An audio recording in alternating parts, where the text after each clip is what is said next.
গুধা, এত খুশি খুশি লাগছে কেন তোকে? তোর হাতে ওটা কি? রুয়াবজা। রুয়াবজা? হ্যাঁ, রুয়াবজা।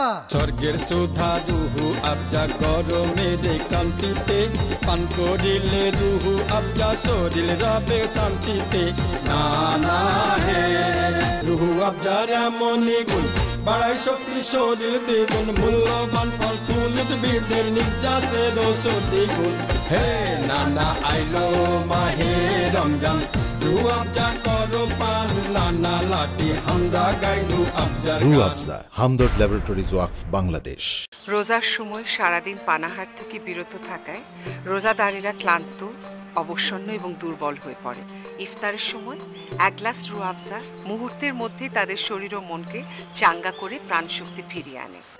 রুহ আফজা, যেন অমৃত সুধা। হামদর্দ ল্যাবরেটরিজ ওয়াকফ, বাংলাদেশ।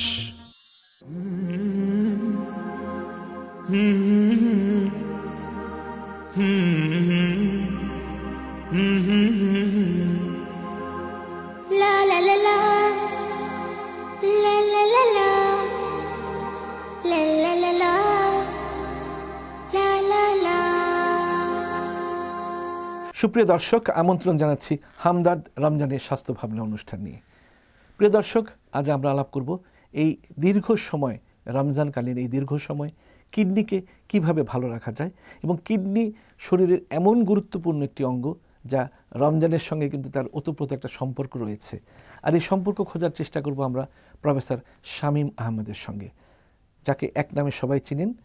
তিনি হচ্ছেন প্রফেসর শামীম আহমেদ, প্রাক্তন পরিচালক, জাতীয় কিডনি ইনস্টিটিউট এবং প্রখ্যাত নেফ্রোলজিস্ট আমি বলতে পারি। প্রফেসর শামীম আহমেদ, অনুষ্ঠানে স্বাগত জানাচ্ছি। কেমন আছেন? ধন্যবাদ প্রফেসর ইকবাল।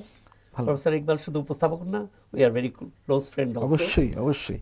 ইন অল, আমি যে কথা বলছিলাম যে কিডনির সাথে রমজানের সাথে কিডনির একটা সম্পর্ক, কিডনির সাথে রমজানের সম্পর্ক, কিডনিকে কিভাবে ভালো রাখা যায়? দেখেন, এই আমাদের যে কটা ভাইটাল অর্গান আছে, যেমন হার্ট বলেন, লাংস আপনারটা, যেমন তারপর brain, kidney is a vital. কারণ রমজানের সময়, এখন দেখেন রমজানটা 15 ঘন্টা আপনি পানি খাচ্ছেন না। সেই পানি যদি না খান, প্রচণ্ড গরম, সোয়েটিং হচ্ছে, তাহলে কি হতে পারে? আপনার ডিহাইড্রেশন হতে পারে একটা জিনিস, অথবা আমরা যে খাবার খাচ্ছি, যে মেটাবলিজমের পরে যে খারাপ জিনিসটা বেরো, সেটা বাধা দান বেরোতে একটু অসুবিধা হতে পারে।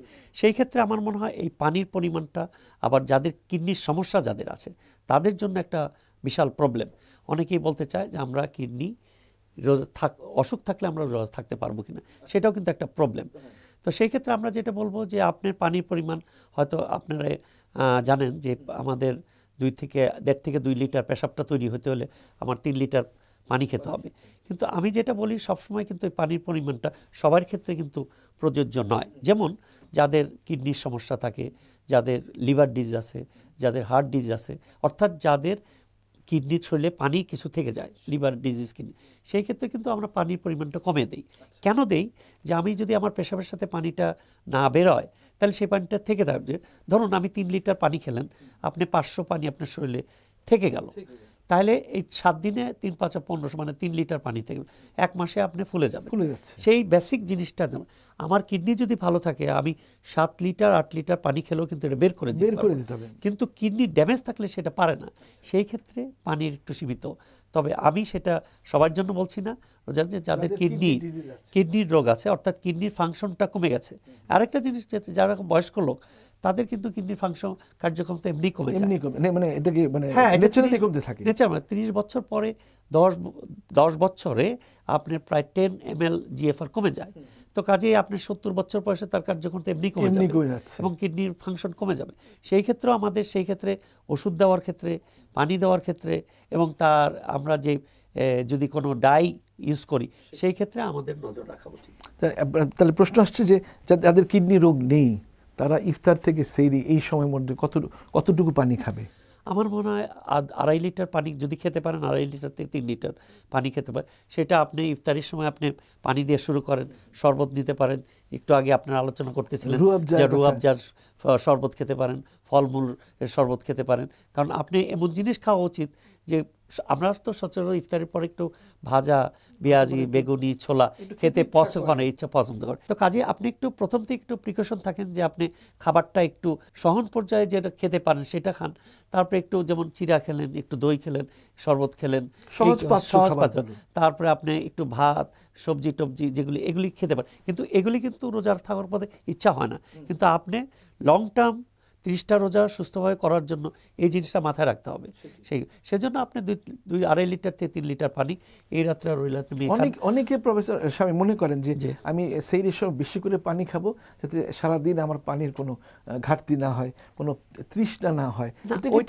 ওইটাও ঠিক না যে এটা হলো যে আপনার তো পানি কতক্ষণ ধারণ করে রাখতে পারেন না। আপনার তো যেহেতু আপনার পানির পরিমাণটা কত আমরা নির্দিষ্ট আছে 2.5 লিটার থেকে 3 লিটার, এর বেশি খাওয়ার দরকার নেই। কারণ এর বেশি খেলে বেশি পেশাব হবে, বেশি পেশাব হওয়ার সাথে খারাপ জিনিসের সাথে কিছু ভালো জিনিস বের হয়ে যাবে। তো কাজেই আমরা বলি না যে 2.5 লিটার 3 লিটার বেশি পানি খাওয়ার প্রয়োজন নাই। প্রফেসর শামীম, আপনি বললেন যে কিডনি যাদের ভালো আছে তাদের, কিডনি যাদের খারাপ আছে, বোঝার রাস্তা কি? কিডনির বোঝার রাস্তা সিম্পল। অনেক সময় 2টা কিডনি 80% নষ্ট হয়ে যাবে, আপনি কিছুই বুঝতে পারবেন না। যখন আমাদের কাছে আসে ব্লাড প্রেশার দেখলাম বেশি, পেশাব কম হচ্ছে, এটা ঠিক, শরীরটা ফ্যাকাশে অর্থাৎ রক্ত শূন্যতা, আর আপনার ধরার উপায় হলো পরীক্ষা করা। পরীক্ষাটা রক্তের একটা ক্রিয়েটিন টেস্ট করি। এখন কথা হলো এই ক্রিয়েটিন লেভেলটা কত থাকা উচিত, এবং এটাই কি সবসময় সত্যিকারের কিডনির কার্যক্ষমতা বোঝায়? না, কিডনির কার্যক্ষমতা একটু আগে বললাম, কিডনি ক্রিয়েটিন নরমাল থাকতে পারে, কিন্তু জিএফআর আপনার অনেক কমে যায়। EGFR, estimated glomerular filtration rate, এটা ক্রিয়েটিন দিয়ে ফর্মুলা দিয়ে আমরা বের করতে পারি। খুব সিম্পল, আমাদের এখন যে মোবাইলের যুগ, ডাউনলোড করে আপনার বয়সটা দেন, ক্রিয়েটিনের মিলিগ্রাম বা মাইক্রোমোল দেন, আপনার অটোমেটিক জিএফআর বের চলে আসবে। ওইটা ইম্পর্টেন্ট। আপনি ক্রিয়েটিন নরমাল থাকলেও আপনি জিএফআর 30-40 আসতে, মানে আপনি স্টেজ 3 কিডনি ফেলিউরে ভুগতেছেন। সো সেই ক্ষেত্রে শুধু ক্রিয়েটিন প্রযোজ্য নয়। প্রশ্নটা কেন করলাম প্রফেসর সাহেব, যে আজকে মানে একটা কথা ছিল, আমরা যখন ছোট ছিলাম, যে কথায় কথায় বোধহয় রোজা ভেঙে যায়, মানে রোজা বোধহয় খুব সহজ একটা ব্যাপার, কিন্তু অনেক ক্ষেত্রে অনেক পরীক্ষা নিরীক্ষা করলে কিন্তু রোজা ভাঙে না, আমি যতদূর জানি। এই কথাটা নিয়ে আপনার কাছে জানতে চাইব বিশদভাবে। একটি বিরতিতে যেতে হচ্ছে। প্রিয় দর্শক, সময় হলো একটি বিরতিতে যাবার, ফিরছি কিছুক্ষণ পরেই, ততক্ষণ আমাদের সাথেই থাকুন।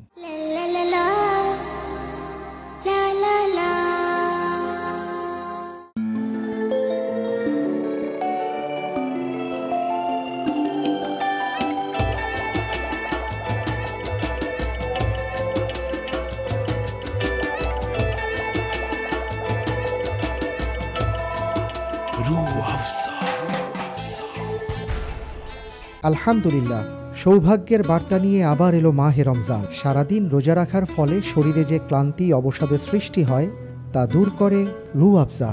আর তাই ইফতার, তারাবি ও সেহরিতে আমার আছে রুহ আফজা। আপনার আছে তো? রুহ আফজা, রমজানের পবিত্র পানীয়।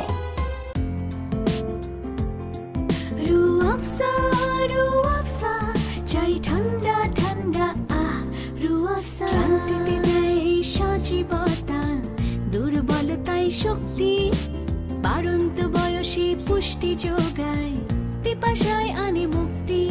রুহ আফজা, রুহ আফজা, চাই বরফ শীতল, রুহ আফজা।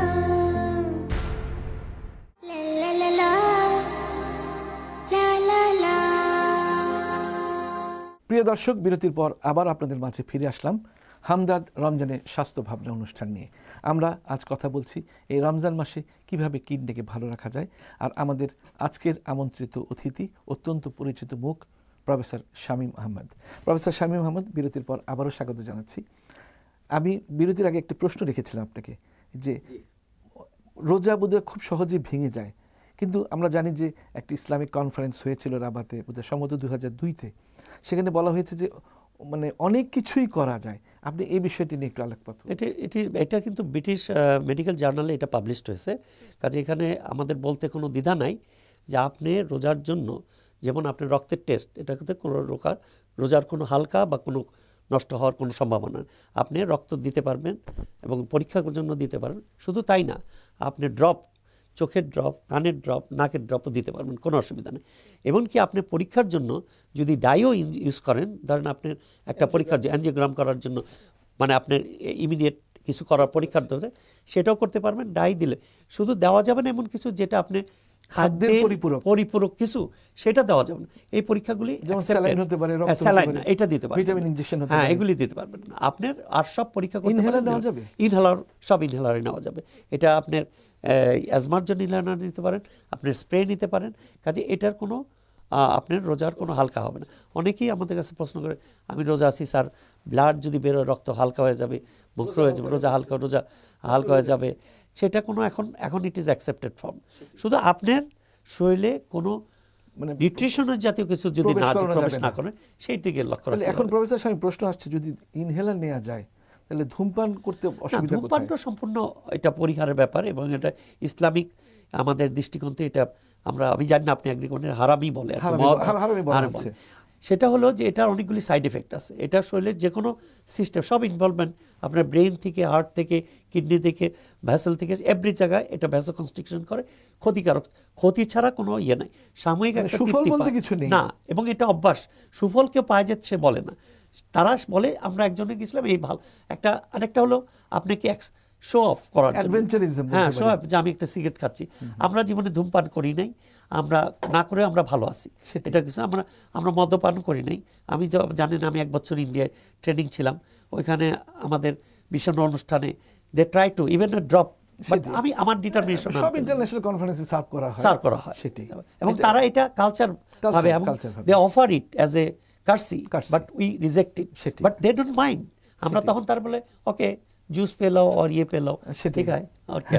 আমার একটা ইতিহাস বলি, আমাকে একটা কনফারেন্সে অস্ট্রেলিয়াতে যখন এটা অফার করা হলো, আমি বললাম ডু হ্যাভ অরেঞ্জ জুস? উনি আমাকে উল্টো প্রশ্ন করলেন, do have any kid with you? মানে ওরা তো চিন্তা করতে পারে না যে কোনো মানে কিডই অরেঞ্জ জুস খাবে, বড় হচ্ছে কেউ অরেঞ্জ জুস খাবে, সেটা তো চিন্তা করতে পারে না। তো প্রশ্ন আসছে, তাহলে তো সিগারেটের বিরুদ্ধেই তো রমজান, এই যে কোনো নেশার বিরুদ্ধেই তো রমজান। রোজা রেখে আমরা তো বিভিন্ন পাপাচার, কামাচার, আমাদের প্রবৃত্তিকে দমন করে রাখার নামই তো সিয়াম সাধনা। না, এটা একটা জিনিস দেখেন আপনি, এই যে একটা মাস আমরা যে আমাদের সিস্টেম, এই সিস্টেম তো সারা বছর ধরেন আমাদের 63 ইয়ার্স রানিং, সেই এই যে সিস্টেম আমরা সবসময় একই রকম চলছে। এই সিস্টেমটা যদি আমরা একটু রেস্ট দিতে পারি, ধরেন আমরা 4টা থেকে 7টা পর্যন্ত, এই সিস্টেমগুলি একটু রেস্ট পেলে রিঅ্যাক্টিভেট, তারা এই যে ভালো হয়, এবং এনজাইম এগুলি সবকিছু কোনো খারাপ তো লাগে না। You think we are feeling bad? No, we are excellent. মানে আমরা না খেয়ে আমরা দেখি আমরা ভালো থাকি। আমরা খাই হলো যে এনার্জির জন্য দরকার, কিন্তু আমরা খাই তো এনার্জির জন্য না, আমরা আনন্দের জন্য, মুখের। আর যদি সারা এই 15 ঘন্টা যদি ধূমপান না করে থাকতে পারে, বাকি থাকছে আর কয় ঘন্টা, এই অভ্যাসটা যদি কাজে খাটিয়ে বাকি 11টি মাস কন্টিনিউ করা যায়, তাহলে একজন পুরোপুরি অধূমপায়ীতে পরিণত হচ্ছে। একটা এই যে রোজার সময় যে মানে নেচার, আপনি প্রত্যেকটা জিনিস 5 ওয়াক্ত যারা যে নামাজ পড়ে না, 5 ওয়াক্ত নামাজ পড়লো, তারপরে তারাবি পড়লো, এই যে সিস্টেমে পড়ে, এই নিয়মতান্ত্রিক কিন্তু অন্য কোনো মাসে হয় না। ইনফ্যাক্ট আমরা যখন হজ করলাম, এই যে এই মদিনাতে আমাদের এই যে 40 রাকাত এই যে জামাতে পড়া, এটা তো আমি শুধু ওইখানেই পড়ছি, আর কোথাও আমি পড়তে পারি না, সত্যি কথা। This is fact. তো we have learn this thing, this is system that you can do it, যেটা আপনি করতে পারেন। আমি এইভাবে বলতে পারি প্রফেসর স্বামী, এটা একটা অনুশীলনের মাস। অফকোর্স এই অনুশীলনটাকে যদি আমরা কাজে খাটিয়ে বাকি 11টি মাস আমরা নিজেদেরকে পরিচ্ছন্ন করি, সুন্দর করি, হ্যাঁ, এটা শুধু আমরা নিজের তো না, আমাদের কাজের ব্যাপার। আপনি ঘুষ বলেন, খাদ্যে ভেজাল বলেন, দুর্নীতি বলেন, সে থেকেও তো মানুষ কিছুটা হলেও এই মাসে একটু বিরত থাকে। অশুভ প্রতিযোগিতা, অশুভ আনহেলদি কম্পিটিশন, এইগুলি করলেও কিন্তু মানুষ, আল্লাহ তো এইগুলি শিখিয়েছেন আমাদের, তাই না? প্রফেসর শামীম অত্যন্ত গুরুত্বপূর্ণ কথা শুনিয়েছেন আমাদের কাছে, আমাদের দর্শকদের নিশ্চয়ই এই কথাগুলি শুনে উপকৃত হবেন। অনুষ্ঠানে আসার জন্য আপনাকে অনেক অনেক ধন্যবাদ। প্রফেসর ইকবাল, আপনাকে অনেক অনেক ধন্যবাদ। প্রিয় দর্শক, আমরা এতক্ষণ প্রফেসর শামীম আহমেদের কাছ থেকে অত্যন্ত মূল্যবান অনেক কথা শুনতে পেলাম। কিডনিকে কীভাবে ভালো রাখা যায়, আর রোজার মধ্যে কি কি পরীক্ষা নিরীক্ষা করা যেতে পারে যাতে রোজা নষ্ট হবে না, রোজা ভাঙবে না, রোজার কোনো ক্ষতি হবে না, এগুলো বিশদভাবে প্রফেসর শামীম আহমেদ বুঝিয়ে বলেছেন। প্রিয় দর্শক, এতক্ষণ আমাদের সঙ্গে থাকার জন্য আপনাদের অনেক অনেক ধন্যবাদ। আপনারা ভালো থাকুন, সুস্থ থাকুন, সুন্দর থাকুন। সবার জন্য রইল অনেক অনেক শুভকামনা।